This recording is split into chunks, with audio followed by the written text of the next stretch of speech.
नमस्कार, मी रेणुका या बुलेटिनमध्ये तुमचं स्वागत आणि बुलेटिनच्या सुरुवातीला बातमी अधिवेशनासंदर्भातली राज्यपालांच्या अभिभाषणानं अधिवेशनाच्या आजच्या पहिल्या दिवसाच्या कामकाजाला सुरुवात झाली। मराठीतून राज्यपालांनी अभिभाषण केलं आणि सीमेपलीकडून झालेल्या हल्ल्याचा निषेध करत असल्याचं त्यांनी या भाषणात म्हटलंय। त्याचसोबत सीमावासियांच्या हक्कांबाबत सरकार संवेदनशील आहे आणि शिवरायांचं स्मारक पूर्ण होण्यासाठी न्यायालयीन बाबी सरकार पूर्तता करतंय त्याची असंही त्यांनी म्हटलंय। महात्मा गांधीजींच्या 150व्या जयंतीनिमित्तानं विविध कार्यक्रमांचं आयोजन करण्यात आल्याची माहिती त्यांनी या अभिभाषणात दिली। त्याचबरोबर गरज आहे तिथे चारा छावण्या उभारण्यात येत आहेत असंही राज्यपालांनी आपल्या अभिभाषणात म्हटलंय। दरम्यान या अभिभाषणावर विरोधकांनी बहिष्कार घातला। राज्यपाल राष्ट्रीय स्वयंसेवक संघाचं उदात्तीकरण करतायत याचा निषेध म्हणून आपण भाषण ऐकणार नसल्याचं विरोधकांनी म्हटलंय। महामहिम राज्यपाल महोदयांनी मी राष्ट्रीय स्वयंसेवक संघाचा स्वयंसेवक आहे आणि मला गोष्टीचा अभिमान आहे याबाबतचं वक्तव्य केलं। त्यामुळे आज महामहिम राज्यपाल महोदयांच्या अभिभाषणातून या जनतेच्या कल्याणाच्या हिताच्या संदर्भात वक्तव्य होणार आहेत का राष्ट्रीय स्वयंसेवक संघाचा अजेंडा ते बोलणार आहेत हा संशय सर्व विरोधी पक्षाच्या सदस्यांमध्ये असल्या कारणानं आम्ही महामहिम राज्यपाल महोदयांच्या अभिभाषणावरती या ठिकाणी बहिष्कार घालत आहोत। एकंदरीतच देशामध्ये राज्यपाल या पदाचं अवमूल्यन व्हायला लागलेलं आहे। अगदी मेघालयच्या राज्यपालांनी जे काही केलेलं आहे त्यामुळे आम्ही त्यांना निलंबित करावं प्रधानमंत्र्यांच्याकडे मागणी केलेली आहे। त्याचबरोबर गेल्या 5 वर्षामध्ये आघाडी सरकारनं जे लोकहिताच्या विरोधातले निर्णय घेतलेले आहेत आणि दिलेली कुठलीही आश्वासनं पार पाडली नाहीत। आता या सरकारचं शेवटचं अभिभाषण आहे आणि त्यामुळे या दोन्ही कारणामुळे आणि विशेषतः RSSचं जे उदात्तीकरण अगदी सर्वोच्च पदावर घटनात्मक पदावर असणाऱ्या व्यक्तीकडून केलं जात आहे त्याचा आम्ही निषेध करतो।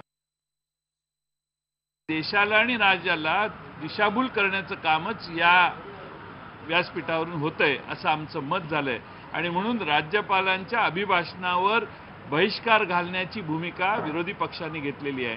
आज राज्यपालच स्वतः राष्ट्रीय स्वयंसेवक संघाचं समर्थन करायला लागलं याचा अर्थ तिथं बसतानाच त्यांच्या उद्दिष्टामध्ये काहीतरी वेगळं आहे अशी जाणीव महाराष्ट्राला झालेली आहे आणि म्हणून एक बायस पद्धतीचा विचार करणारे जर विचार तिथं असेल तर त्याचा निषेध करण्यासाठी आज जाणीवपूर्वक विरोधी पक्षांनी त्यांच्या अभिभाषणावर बहिष्कार घातल्याचा निर्णय घेतलेला आहे।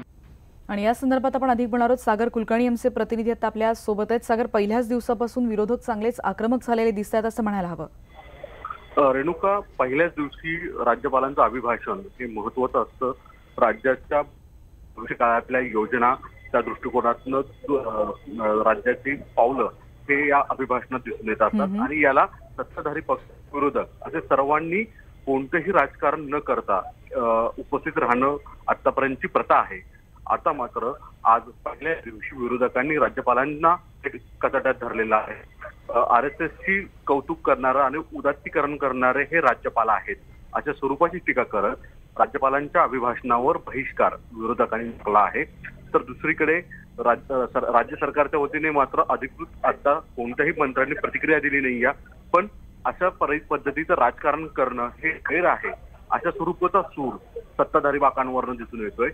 दुसऱ्या बाजूला आज यापूर्वी युती जाहीर केल्यामुळे शिवसेना आणि भाजप यांच्या पहिल्या दिवसापासून ऐक्य क्षेत्र दिसून येते आणि त्याच्यामुळे सत्ताधारी यांचं वजन येणाऱ्या अधिवेशनात अधिक राहील दिसून येत आहे। धन्यवाद सागर, या सगळ्या अपडेटबद्दल। आपण बघतोय विरोधक या अभिभाषणादरम्यान अनुपस्थित होते।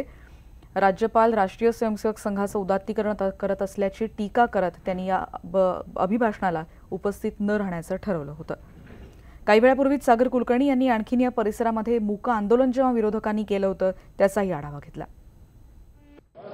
अधिवेशनाचा पहिलाच दिवस आहे आणि त्याचवेळी विरोधकांनी आज मूक आंदोलन केलेलं दिसून येत आहे।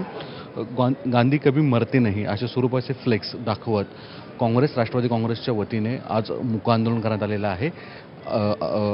RSS किंवा हिंदुत्व कट्टर हिंदुत्व यांच्या वतीने गांधींची हत्या करण्यात आली आणि त्याचाच निषेध म्हणून आज घेतलेला आहे. पिस्तूल चालत आहे, त्यांचा विचार काही मरत नाही, अशा स्वरूपाचा वेगवेगळी जी फ्लेक्स आहेत या ठिकाणी लावण्यात आलेले आहेत, ज्याच्यामध्ये अजित पवार असतील, जयंत पाटील असतील, विरोधी पक्षनेते धनंजय मुंडे असतील, यासह राष्ट्रवादी काँग्रेस आणि काँग्रेसचे विधानसभा आणि विधान परिषदेचे आमदार सहभागी झालेले आहेत. एकूण जर पाहिलं तर विरोधक नेहमी आंदोलन जोरदार घोषणाबाजी करत असतात, पण आज मात्र परिस्थिती वेगळी आहे.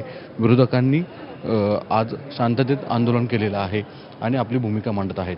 व्हिडिओ जर्नलिस्ट संदीप पवारसह सागर कुलकर्णी, न्यूज 18 लोकमत, मुंबई.